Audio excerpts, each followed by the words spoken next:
Okay, so I have a picture of ears up on the screen to help you. You can also look in the handout. There's some pictures of ears in the handout as well. And you know, ears are just weird, period. There's a lot of curves and modeling that needs to be done on the ear that's just, I don't know, how often do you really stare at an ear? Not often. You can go over this. So kind of like the eyes, I like to do my ears together. That way they kind of look about the same size and shape. And as I'm carving them, they tend to look more similar than dissimilar. So just making my second ear. You don't want them too thick,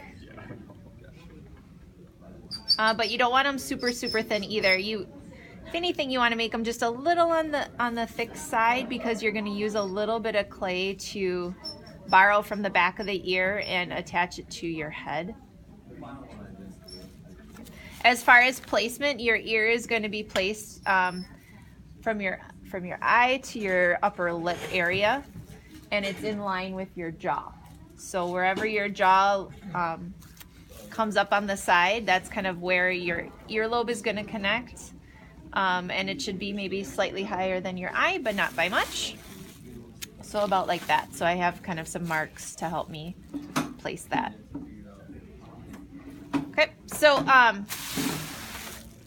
as far as carving your ears, there's one big main curve. The very top of your ear is called your helix. So that's that kind of curvy part. Yes, thank you. So I like to start there, and you just kind of can draw a line first, and that line kind of goes down. So I'm carving down into the ear, and then it just kind of disappears as it gets closer to the earlobe.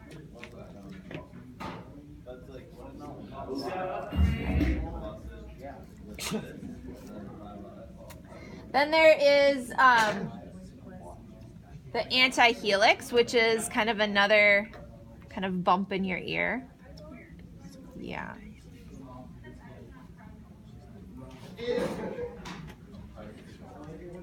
And in the top part of your ear, you kind of carve down. You can remove clay, or I'm just pressing down the clay to carve it away.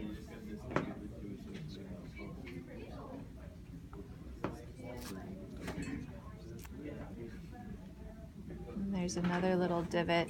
Then you have your actual, is it your tragus? Yes. That kind of covers your ear opening.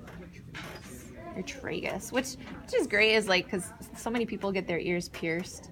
And so more people kind of know what these parts of your ear are called. Okay. So you kind of have this Y shape in the top part. You kind of look at that. It's kind of a Y shape. And then your tragus sticks out. Okay. So I would go ahead and carve my second ear and kind of mirror that. There are pictures in your packet that show you both sides of the ear, but I also have two pictures up there. I think that's the hardest part, is making the other ear in the reverse. Okay. Some people have gotten kind of smart, and they've taken a picture of their one sculpted ear, took a picture with their phone, and then flipped it so that they could see what the ear would look like reversed or mirrored. I think that's kind of a smart use of technology. Okay. When you have both your ears sculpted, then you can get them scored onto your head. And do we need to score them? Probably at this point your clay should be a little bit more firm. It shouldn't be super dry, but it probably is a little more firm. And because the ears have a small connection, you should score and slip. Okay, so pretend I put slip there. Got it lined up with my jaw, and I'm just going to actually just blend that inside part to my ear.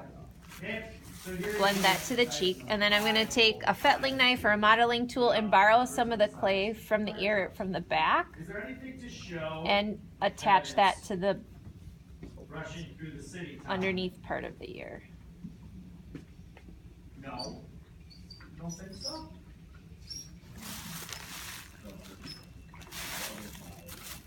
If you accidentally smush your ear, you can get your ear hole back. What? Becca? Okay. And you can kind of play with how much that ear sticks out or doesn't stick out for the placement. Okay. Now, do you have to do ears? Well, do ears if your ears are going to show. Okay. The other part of this demo is hair. So if you're going to do a hairstyle that would cover up your ears, you don't have to technically do ears. If maybe you have your hairstyle maybe just covering up one ear, because maybe you did sculpt one ear really well, but that second one was giving you grief, and then have the hair cover up the other ear. Pretty easy.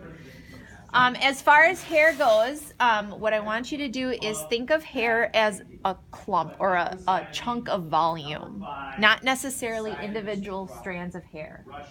Okay, so let's say that I wanted to do, no, your hair kind of stands up there. So think of this as a chunk of volume, not necessarily individual hairs. And so you're going to be adding on extra clay so that it starts kind of mimicking your hairstyle. Did a nice job. These are the requirements. I'll talk about how to texturize your hair later. You can play with trying to figure that out now if you wish, but all you have to do is add the amount of clay needed for the hair that you want to do. Okay. So if you wanted to just make the hair really, really short, you might only have to add just a little bit of hair at the edges, like maybe just put a little bit of hair in the back where there would be a little bit on the nape of your neck. Because then you can texturize the rest of this head and make it look like hair without adding extra clay. So if the hairstyle is fairly short, maybe there's just a few longer hairs in certain places, you don't have to add that much clay. Okay, so I could kind of make this look like, here's the end of the hairstyle, and later you'll texturize the rest of this to make it look like hair, but without having to add that. Okay, if you wanted to do you know, really long hair, you're going to ignore anything that drapes past the connection part of the head. So any long hair hanging down, we're just going to ignore that for now. We'll do that later. You just have to add the clay that actually is going to be attached to the head. Okay, so if you have a large volume of hair, the reason why we're doing that now is because we're going to want to hollow into it later, because we don't want a really large, thick chunk of clay. So we have to add it now so that we can hollow it when we open up the head, and then we'll texturize it and make it look more like hair later.